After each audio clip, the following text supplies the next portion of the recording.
제가 한국 비행은 절대 안 된다고 말씀드렸잖아요. 한국 같은 나라에 절대 가고 싶지 않아요. 한국 비행을 극도로 거부하던 독일 승무원이 인천공항에 도착한 지 5분 만에 눈물을 흘리며 무릎을 꿇었습니다. 그 이유는 바로 어머니가 남긴 유품 때문이었는데요. 과연 그 물건에는 어떤 비밀이 숨겨져 있을까요? 독일 전체를 큰 충격에 빠뜨린 한 승무원의 감동 스토리. 지금 바로 시작하겠습니다. 그 전에 딱 1초만 투자하셔서 영상 제작에 큰 힘이 되는 구독과 좋아요 버튼 꼭 부탁드리겠습니다. 안녕하세요. 제 이름은 레나 포겔입니다. 독일 프랑크푸르트에서 태어나 자란 27살 승무원이죠. 도이치에어에서 8년간 일하면서 남들보다 빠르게 사무장이라는 자리까지 올라왔어요. 저의 완벽주의적인 성향 탓에 동료들은 저를 얼음 공주라고 부르더군요. 업무를 할 때만큼은 차가운 마음으로 일해야 한다고 굳게 믿어왔어요. 오늘은 제 인생에서 가장 중요한 날이었습니다. 회사 최연소 사무장으로 승진하게 된 거예요. 하지만 기쁨도 잠시, 제게 주어진 노선을 듣고 얼굴이 굳어졌습니다. 레나 민헨- 인천 노선 담당입니다. 인천, 한국. 제가 가장 가고 싶지 않은 곳이었어요. 5년 전 제 언니 엘리제가 한국인 남자를 만나 모든 걸 버리고 서울로 떠났거든요. 그 남자는 언니에게 화려한 미래를 약속했지만 결국 1년 만에 냉정하게 버렸죠. 언니는 마음의 병을 얻고 독일로 돌아왔습니다. 그때부터 저는 한국과 한국인들에 대해 깊은 불신을 갖게 됐어요. 겉으로는 친절하고 화려하지만 속으로는 차갑고 이기적인 사람들이라고 생각했습니다. 언니가 망가져가는 모습을 보면서 저의 편견이 더욱 굳어졌죠. 제가 한국 비행은 절대 안 된다고 말씀드렸잖아요. 한국 같은 나라에 절대 가고 싶지 않아요. 저는 감정을 억누르지 못하고 소리쳤습니다. 부장님은 놀란 표정으로 저를 바라봤어요. 레나, 진정해요. 이게 무슨 일인가요? 죄송합니다. 하지만 정말 못 가겠어요. 다른 노선으로 바꿔주실 수 없나요? 부장님은 한숨을 쉬며 말했습니다. 레나, 그동안 당신 개인 사정 때문에 편의를 많이 봐줬어요. 아시잖아요. 하지만 이번만큼은 어려워요. 만약 이걸 거부하면 승진이 없던 일이 될 수도 있습니다. 그 말을 듣고 저는 멈춰 섰어요. 8년간 쌓아온 커리어가 한순간에 무너질 수도 있다는 생각에 두려웠거든요. 진짜 이번 한 번만이에요. 다음에 또 한국으로 가게 하면 그때는 퇴사하겠습니다. 저는 마지못해 수락했어요. 씁쓸한 마음으로 저의 첫 인천행 비행 준비를 시작했죠. 승무원 교육실에서 한국 문화에 대한 브리핑을 받으면서도 마음은 편치 않았습니다. 한국 승객들은 서비스에 대한 기대치가 높습니다. 특히 예의와 미소를 중요하게 생각하죠. 강사의 말을 들으면서 속으로 비웃었어요. 가식적인 미소와 허세를 부리는 사람들을 상대해야 한다는 생각에 한숨이 나왔습니다. 언니를 속인 그 남자도 처음엔 그런 식으로 접근했을 테니까요. 집에 돌아와서 짐을 챙기면서 어머니의 유품을 들여다봤어요. 작은 실크 주머니에 나비자수가 놓여 있었죠. 아버지는 이것만이 어머니의 유일한 유품이라고 했습니다. 어머니는 제가 어릴 때 돌아가셨거든요. 평범한 주부였다고 하셨지만 이 주머니는 왜 동양풍일까요? 궁금했지만 깊이 생각하지 않았어요. 그냥 어머니를 그리워하는 마음에 항상 가방에 매달고 다녔거든요. 이 작은 주머니가 제게는 어머니와의 유일한 연결고리였습니다. 다음 날 아침, 미넨 공항으로 향했습니다. 동료들은 새로운 노선에 대해 들떠 있었지만 저는 다른 생각뿐이었어요. 레나, 괜찮아? 표정이 좋지 않네. 승무원 동료인 마르타가 걱정스럽게 물었습니다. 괜찮습니다. 그냥 긴장됐을 뿐이에요. 사실 긴장이 아니라 혐오감이었죠.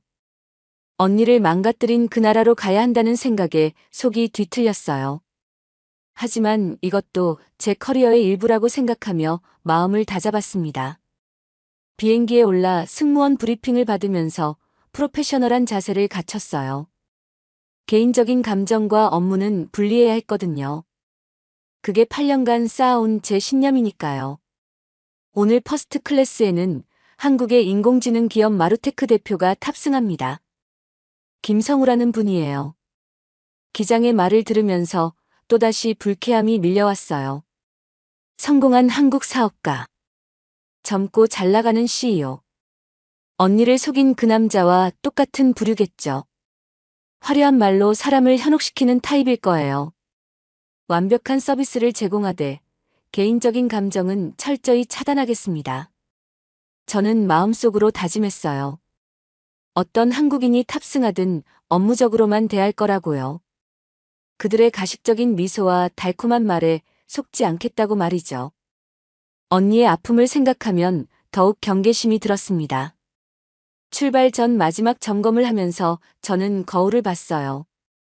완벽하게 정돈된 헤어스타일, 흠잡을 데 없는 메이크업, 단정한 유니폼. 겉으로 보기엔 완벽한 승무원이었죠. 하지만 속마음은 복잡했습니다. 언니, 내가 언니를 망가뜨린 나라에 가게 되네. 속으로 중얼거리며 언니 생각을 했어요. 밝고 활발했던 언니가 한국에서 돌아온 후 얼마나 변했는지 아직도 생생했거든요.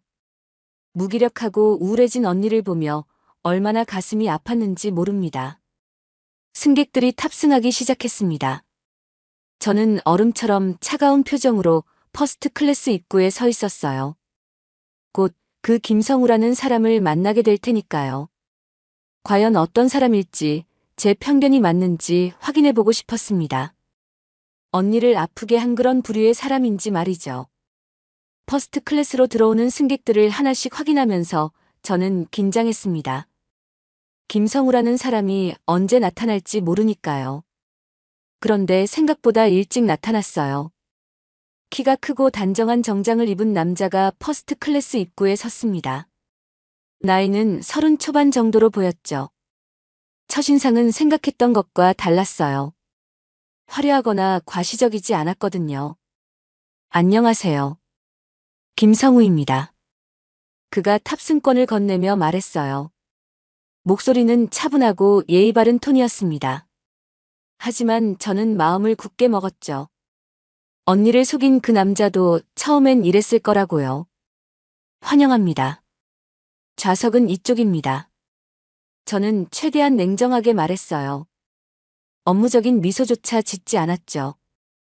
김성우는 제 차가운 태도를 눈치챘을 텐데도 별다른 반응을 보이지 않았습니다. 좌석으로 안내하면서 저는 그를 관찰했어요. 언니를 망가뜨린 그런 사람의 특징을 찾으려고요. 하지만 뭔가 달랐습니다. 과시하려는 모습이나 건방진 태도가 보이지 않았거든요. 음료는 뭘로 드릴까요? 물로 주세요. 고맙습니다. 단순한 대답이었어요. 보통 퍼스트 클래스 승객들은 샴페인이나 고급 와인을 주문하는데 말이죠. 저는 조금 당황했지만 표정은 바꾸지 않았습니다. 이륙 후 기내 서비스가 시작됐어요. 저는 김성우에게 최소한의 서비스만 제공했습니다. 다른 승객들에게는 친절하게 대했지만 그에게만은 차갑게 굴었죠. 식사는 어떤 걸로 하시겠어요? 뭐든 괜찮습니다. 추천해 주시면 감사하겠어요. 또 예상과 다른 대답이었어요. 까다롭게 주문하거나 특별 대우를 요구할 줄 알았는데 말이죠. 저는 기계적으로 메뉴를 설명하고 그가 선택한 요리를 가져다 줬습니다. 몇 시간이 지나면서 이상한 일이 벌어졌어요. 김성우가 저를 계속 관찰하고 있었거든요. 하지만 불쾌한 시선이 아니었습니다. 오히려 궁금해하는 듯한 눈빛이었죠. 실례지만 독일에서 오래 사셨나요? 갑자기 그가 말을 걸었어요. 저는 놀랐지만 차갑게 대답했습니다. 네, 독일이 고향입니다. 독일어가 모국어시군요. 발음이 정말 자연스러워요. 그가 웃으면서 말했어요. 하지만 저는 그 미소가 가식적으로 보였습니다. 언니를 속인 그 남자도 처음엔 이런 식으로 접근했을 테니까요. 업무에 집중하겠습니다. 저는 냉정하게 말하고 자리를 떠났어요. 더 이상 개인적인 대화를 나누고 싶지 않았거든요.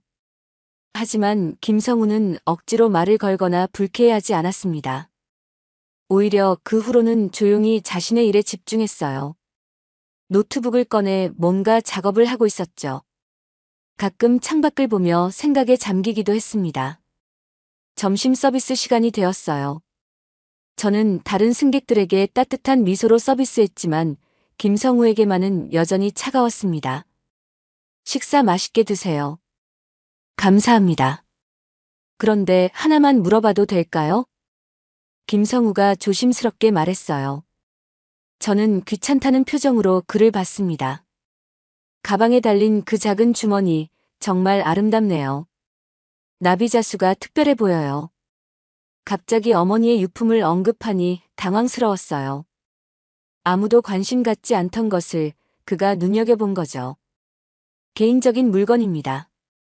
저는 짧게 대답하고 돌아서려 했어요. 하지만 김성우의 다음 말에 발걸음이 멈췄습니다. 그 나비, 저희 회사 초창기 로고와 정말 닮았네요. 신기한 우연이에요. 무슨 말인지 이해할 수 없었어요. 어머니의 나비자수가 한국 회사 로고와 닮았다고요? 그런 게 가능한가요? 무슨 뜻인지 모르겠습니다. 아, 죄송해요. 그냥 비슷해서 신기했을 뿐입니다. 김성우는 더 이상 말하지 않았어요. 하지만 제 머릿속에는 그의 말이 계속 맴돌았습니다. 나비자수와 한국 회사 로고가 닮았다니요. 나머지 비행 시간 동안 저는 계속 그 말을 생각했어요. 어머니의 유품이 한국과 연관이 있을 리 없는데 말이죠. 하지만 자꾸만 신경 쓰였습니다. 김성우는 그 후로 저에게 말을 걸지 않았어요. 조용히 자신의 일에 집중하면서 가끔 창밖을 바라볼 뿐이었죠. 이상하게도 그의 모습에서 슬픔 같은 게 느껴졌습니다. 인천공항 착륙 안내방송이 나왔어요. 곧 한국 땅에 발을 디디게 되는 거죠.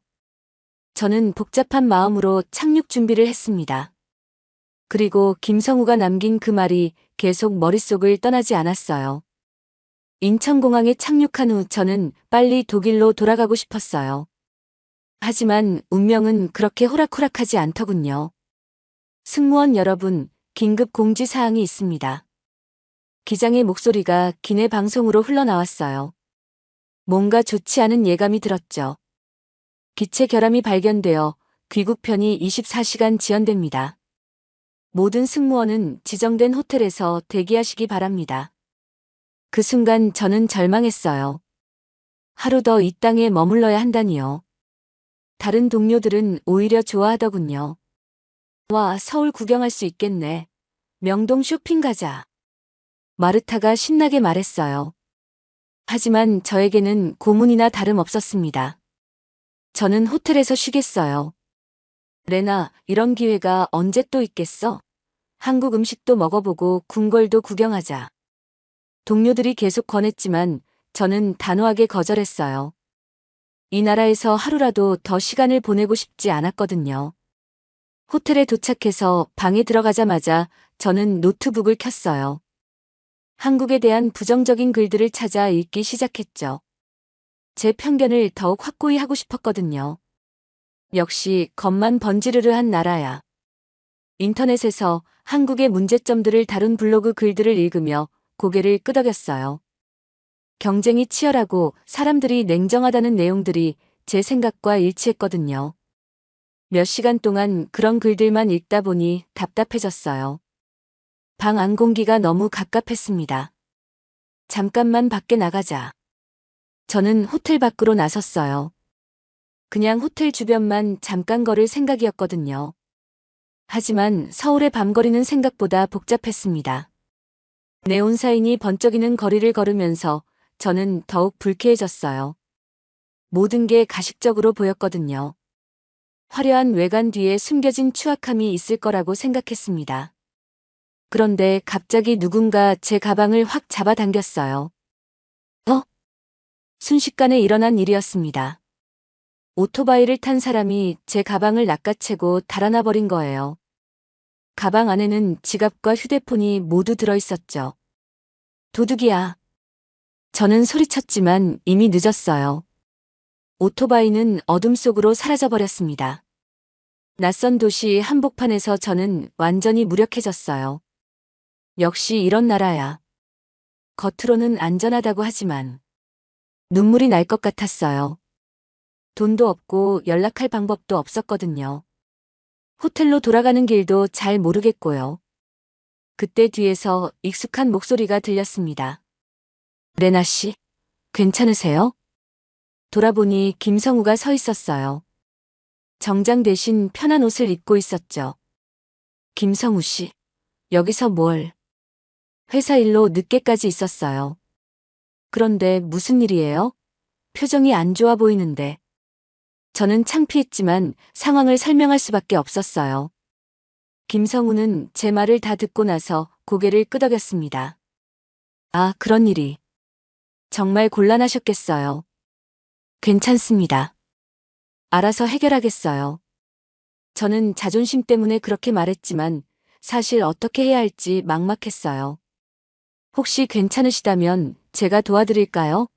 근처에 조용한 찻집이 있어요. 거기서 호텔에 연락해 드릴게요. 김성우의 제안이었어요. 저는 망설였습니다. 이 사람을 믿어도 될까요? 정말 괜찮다면. 물론이에요. 이쪽으로 오세요. 김성우는 아무것도 묻지 않고 저를 근처 찻집으로 데려갔어요. 한국 전통 찻집이었는데 생각보다 조용하고 아늑했습니다. 따뜻한 차 드세요. 놀라셨을 텐데. 김성우가 차를 주문하고 저에게 권했어요. 저는 여전히 경계심을 늦추지 않았지만 차는 마셨습니다. 호텔에 연락해서 픽업 서비스를 요청해 드릴게요. 김성우가 자신의 휴대폰으로 호텔에 전화를 걸었어요. 저를 위해 이런 일까지 해주는 게 의외였습니다. 30분 후에 호텔 차량이 올 예정이에요. 감사합니다. 저는 어색하게 인사했어요. 한국인에 대한 편견이 있었지만 지금 상황에서는 고마울 수밖에 없었거든요. 그때 김성우가 제 가방을 보며 말했습니다. 그 나비, 저희 회사 초창기 로고와 정말 닮았네요. 비행기에서도 했던 말이었어요. 저는 궁금했지만 대답하지 않았습니다. 혹시 그 주머니에 대해 아시는 게 있나요? 어디서 구하신 건지. 어머니 유품이에요. 더 이상은 말하고 싶지 않아요. 저는 차갑게 대답했어요. 개인적인 이야기까지 할 생각은 없었거든요. 김성우는 더 묻지 않았어요. 그냥 조용히 차를 마시며 기다렸죠. 생각보다 배려심이 있어 보였습니다. 호텔 차량이 도착했을 때 저는 복잡한 마음이었어요. 김성우의 도움이 고마웠지만 여전히 그를 믿을 수는 없었거든요. 오늘 도와주셔서 감사했어요. 별 말씀을요. 조심히 들어가세요. 호텔로 돌아가는 차 안에서 저는 생각했어요. 김성우는 생각했던 것과 달랐습니다. 하지만 여전히 경계심을 늦출 수는 없었어요. 언니를 속인 그 남자도 처음엔 친절했을 테니까요. 호텔 방으로 돌아온 저는 복잡한 심정이었어요. 김성우가 도와준 건 고마웠지만 여전히 그를 믿을 수는 없었거든요. 하지만 그의 행동은 제가 생각했던 한국인의 모습과는 달랐습니다. 다음 날 아침 동료들이 돌아왔어요. 쇼핑백을 잔뜩 들고 신나게 떠들어댔죠. 레나, 정말 후회할 거야. 한국 음식 진짜 맛있어. 명동에서 쇼핑도 했는데 물건들이 정말 예쁘더라. 마르타와 다른 동료들의 흥분된 목소리를 들으면서 저는 더욱 우울해졌어요. 모든 사람이 한국을 좋아하는 것 같았거든요. 어젯밤에 나갔다가 소매치기 당했어요. 제가 말하자 동료들이 깜짝 놀랐습니다. 진짜? 괜찮아? 다쳤어? 다치진 않았는데 지갑이랑 휴대폰을 다 잃어버렸어요. 역시 큰 도시는 어디나 마찬가지야. 우리도 조심하라고 했잖아. 동료들은 걱정해줬지만 저는 이것도 한국이라는 나라의 본 모습이라고 생각했어요. 공항으로 이동하는 버스 안에서 저는 창밖을 바라봤습니다. 서울의 거리들이 지나가고 있었죠. 높은 빌딩들과 바쁘게 움직이는 사람들. 모든 게 차갑고 무정해 보였어요. 그런데 공항 라운지에서 뜻밖의 사람을 만났습니다. 김성우가 거기 앉아 있었거든요. 레나 씨, 안녕하세요. 김성우가 일어나서 인사했어요. 저는 어색하게 고개를 끄덕였습니다. 어제는 정말 감사했어요. 괜찮으세요? 혹시 필요한 거 있으면 말씀하세요. 그가 진심으로 걱정하는 것 같았어요. 하지만 저는 여전히 경계심을 늦추지 않았습니다. 괜찮습니다. 이제 독일로 돌아가니까요. 아, 그렇군요. 좋은 여행 되세요. 김성우는 더 이상 말을 걸지 않았어요. 그냥 자신의 자리로 돌아가서 책을 읽기 시작했죠. 탑승 시간이 되어 비행기에 올랐을 때 김성우도 같은 비행기에 타는 걸 봤어요. 이번에도 퍼스트 클래스였죠. 또 뵙게 되네요. 김성우가 좌석에 앉으면서 말했어요. 저는 업무적인 미소만 지어 보였습니다. 편안한 비행 되세요. 이번 비행에서도 저는 김성우에게 최소한의 서비스만 제공했어요. 하지만 어제 그가 도와준 일 때문에 완전히 차갑게 대하지는 못했습니다. 비행 중간에 김성우가 저를 불렀어요. 실례합니다. 혹시 시간 있으실 때 잠깐 이야기할 수 있을까요? 무슨 일이세요? 어제 말씀드린 나비 이야기 말인데요.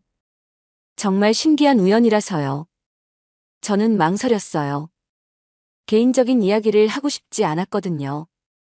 하지만 어제 도움을 받은 게 있어서 완전히 무시할 수도 없었습니다. 잠깐만요. 다른 승객들 서비스를 마치고 저는 김성우 좌석으로 갔어요. 나비에 대해 뭘 알고 싶으신 거예요? 저희 회사 마루테크의 초창기 로고가 정말 그 나비랑 비슷해요. 혹시 보여드려도 될까요? 김성우가 태블릿을 꺼내서 화면을 보여줬어요. 거기에는 정말로 제 어머니 주머니에 나비와 비슷한 로고가 있었습니다. 어떻게 이런 우연이? 저는 놀라서 말을 잇지 못했어요. 정말 신기한 일치였거든요. 이 로고는 20년 전 저희 회사 창립 때부터 사용했어요. 프로젝트 나비라고 불리는 특별한 프로젝트의 상징이었죠. 프로젝트 나비요? 네. 인간의 감정을 이해하는 인공지능을 만드는 프로젝트였어요. 당시로서는 정말 혁신적인 시도였죠. 김성우가 설명해주는 내용이 흥미로웠어요. 하지만 어머니의 주머니와 무슨 관계가 있는지는 알 수 없었습니다. 그 프로젝트는 성공했나요? 부분적으로는 성공했어요. 하지만 핵심 연구원이 독일로 떠나면서 중단됐죠. 독일로요? 갑자기 심장이 빨리 뛰기 시작했어요. 뭔가 이상한 우연의 일치들이 계속 나타나고 있었거든요. 네. 정말 뛰어난 연구원이었는데 개인 사정으로 독일에 정착하게 됐어요. 그분이 없었다면 저희 회사도 지금처럼 성장하지 못했을 거예요. 김성우의 말을 들으면서 저는 온몸에 소름이 돋았어요. 설마 그 연구원이 어머니와 관련이 있을까요? 혹시 그 연구원 이름을 알 수 있나요? 아, 죄송해요. 개인정보라서 말씀드리기 어려워요. 하지만 정말 존경하는 분이에요. 김성우는 더 이상 자세한 내용을 말해주지 않았어요. 하지만 제 머릿속은 복잡해졌습니다. 어머니의 나비 주머니, 한국 회사의 로고, 독일로 떠난 연구원. 이 모든 게 우연일까요? 혹시 그 연구원에 대해 더 알 수 있는 방법이 있을까요? 저는 조심스럽게 물었어요. 김성우는 잠시 생각하더니 대답했습니다. 회사에 자료가 있긴 해요. 하지만 함부로 공개할 수는 없고요. 혹시 특별한 이유가 있나요? 저는 망설였어요. 이 사람을 믿어도 될까요? 하지만 어머니에 대한 궁금증이 너무 컸습니다. 어머니와 관련이 있을 수도 있을 것 같아서요. 김성우의 표정이 진지해졌어요. 정말요? 그렇다면 다음에 서울에 오시면 회사 아카이브를 확인해 보실 수 있게 도와드릴게요. 그 말을 듣고 저는 복잡한 심정이었어요. 다시 한국에 와야 한다는 건데, 과연 그럴 가치가 있을까요? 독일로 돌아온 후 저는 평소와 다른 사람이 되어 있었어요. 김성우가 말한 프로젝트 나비와 어머니의 나비 주머니가 계속 머릿속을 맴돌았거든요. 레나, 요즘 뭔가 다르네. 한국 갔다 온 후로 계속 멍하니 있어. 동료 마르타가 걱정스럽게 물었어요. 맞는 말이었죠. 저는 일에 집중할 수가 없었습니다. 그냥 피곤해서 그래요. 하지만 사실은 궁금증 때문이었어요. 어머니에 대해 아버지가 숨긴 게 있는 건 아닐까 하는 생각이 들었거든요. 다음 서울행 비행 스케줄이 나왔을 때 저는 이상하게도 거부감이 덜했어요. 오히려 김성우를 다시 만날 수 있다는 기대감이 있었습니다. 이번에도 김성우가 탑승하나요? 동료에게 물어봤더니 퍼스트 클래스 승객 명단에 그의 이름이 있었어요. 비행기에 탑승한 김성우를 보자 저는 처음으로 먼저 말을 걸었습니다. 안녕하세요. 저번에 말씀하신 나비 로고에 대해 더 말해줄 수 있나요? 김성우는 놀란 표정을 지었어요. 제가 먼저 개인적인 질문을 던진 게 처음이었거든요. 물론이죠. 관심을 가져주시니 기뻐요. 그는 자세히 설명해주기 시작했어요. 프로젝트 나비는 2004년에 시작됐어요. 당시에는 상상도 할 수 없는 프로젝트였죠. 어떤 프로젝트였나요? 인간의 감정을 읽고 이해하는 인공지능을 만드는 거였어요. 지금이야 자연스럽지만 20년 전엔 꿈 같은 이야기였거든요. 김성우의 눈빛이 반짝였어요. 정말 그 프로젝트를 자랑스러워하는 것 같았습니다. 왜 나비라고 이름을 지었나요? 애벌레가 나비로 변하듯이 단순한 컴퓨터가 감정을 이해하는 지능으로 변한다는 의미였어요. 그 설명을 들으니 정말 아름다운 프로젝트였다는 생각이 들었어요. 그런데 왜 중단됐나요? 핵심 연구원이 독일로 떠나게 됐거든요. 개인적인 사정으로요. 김성우의 표정이 아쉬워 보였어요. 그 연구원은 어떤 분이었나요? 정말 천재적인 분이었어요. 나이도 어렸는데 인공지능에 대한 이해가 남달랐죠. 혹시 여성이었나요? 저는 조심스럽게 물었어요. 김성우가 고개를 끄덕였습니다. 네, 맞아요. 정말 뛰어난 여성 연구원이었어요. 제 심장이 빨리 뛰기 시작했어요. 혹시 정말 어머니와 관련이 있는 걸까요? 서울에 도착하면 정말 자료를 볼 수 있나요? 물론이에요. 약속드렸잖아요. 김성우는 확신에 찬 목소리로 대답했어요. 인천공항에 도착한 후 김성우는 약속을 지켰어요. 다음 날 오후 시간을 내서 저를 마루테크 본사로 데려갔습니다. 여기가 저희 회사 아카이브예요.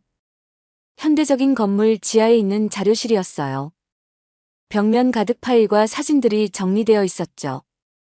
프로젝트 나비 관련 자료는 이쪽에 있어요. 김성우가 한 구역으로 안내했습니다. 2004년이라고 적힌 상자들이 여러 개 있었어요. 혼자 천천히 보시겠어요? 저는 밖에서 기다리고 있을게요. 김성우가 배려심 있게 말했어요. 저는 고마워하며 자료를 뒤지기 시작했습니다. 처음에는 기술 문서들만 나왔어요. 복잡한 알고리즘과 프로그래밍 코드들이었죠. 하지만 계속 찾다 보니 사진들이 들어있는 폴더를 발견했습니다. 프로젝트 나비 2004년 민행 기술 협력단이라고 적힌 폴더였어요. 손이 떨리면서 폴더를 열었습니다. 여러 장의 단체 사진이 있었어요. 독일과 한국 연구진들이 함께 찍은 사진들이었죠. 첫 번째 사진을 보는 순간 저는 숨이 멈췄어요. 사진 속에 젊은 동양인 여성이 있었거든요. 독일 연구원들 사이에서 환하게 웃고 있는 모습이었습니다. 이 얼굴. 설마. 저는 사진을 더 자세히 들여다봤어요. 그 여성의 얼굴이 어렴풋이 기억나는 것 같았거든요. 사진 뒤를 보니 이름들이 적혀 있었어요. 한국 연구진과 독일 연구진의 이름이 순서대로 나열되어 있었죠.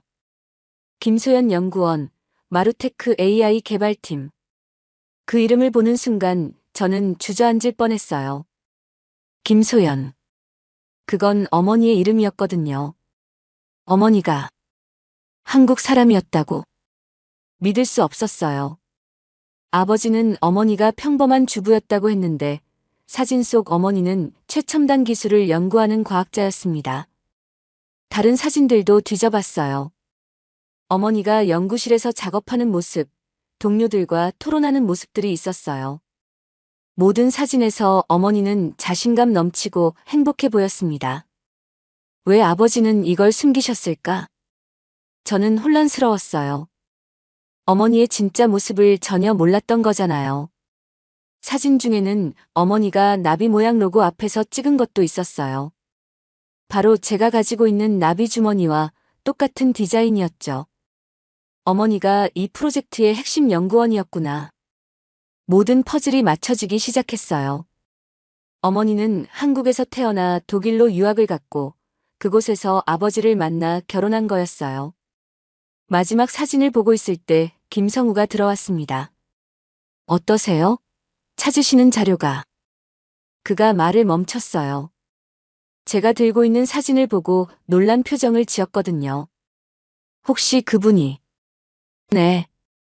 제 어머니예요. 저는 떨리는 목소리로 대답했어요. 김성우의 얼굴에 충격이 드러났습니다. 정말요? 김소연 연구원의 따님이세요? 왜 어머니를 아세요? 저희 회사 역사에서 가장 중요한 분 중 한 명이에요. 어머니께서 없었다면 지금의 마루테크도 없었을 거예요. 김성우가 진심으로 말했어요. 그 순간 저는 어머니에 대해 아무것도 몰랐다는 사실을 깨달았습니다.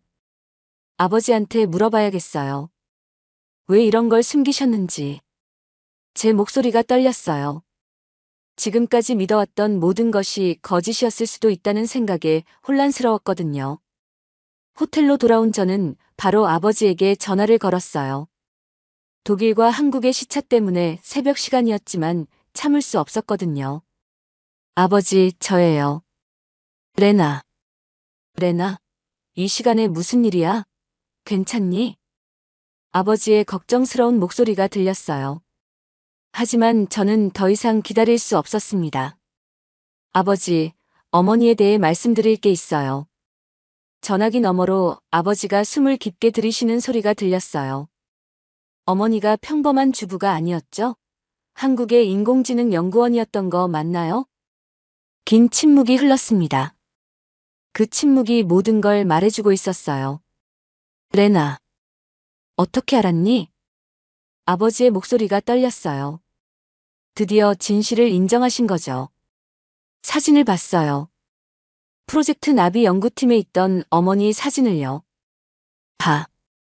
결국 알게 됐구나. 아버지가 한숨을 쉬며 말했어요. 왜 숨기셨어요? 왜 거짓말을 하셨나요? 제 목소리가 높아졌어요. 27년 동안 속아서 살았다는 생각에 화가 났거든요. 레나, 진정해라. 내가 설명해 줄게. 아버지가 차분하게 말하기 시작했어요. 어머니는 정말 뛰어난 과학자였어. 한국에서 태어나 독일로 유학을 와서 나와 만났지. 그럼 어머니는 한국 사람이었던 거네요? 그래. 김소연이 어머니 본명이야. 나와 결혼한 후에도 연구를 계속했어.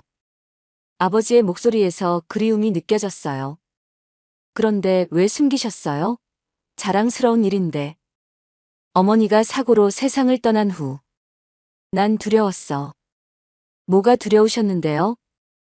너마저 한국이라는 거대한 세상에 빼앗길까 봐서 말이야. 아버지의 고백이 이어졌어요. 어머니 고향 가족들이 너를 한국으로 데려가려고 했거든. 한국에서 키우겠다고 했어. 그래서 모든 걸 숨기신 거예요? 미안하다, 레나. 하지만 난 너를 잃고 싶지 않았어. 아버지의 목소리가 울먹였어요. 저도 눈물이 났습니다. 어머니 가족들은 어떻게 됐나요? 연락을 끊었어.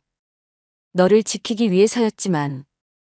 이제 와서 생각해보니 잘못된 선택이었나 봐. 긴 통화를 마치고 저는 언니에게 전화를 걸었어요.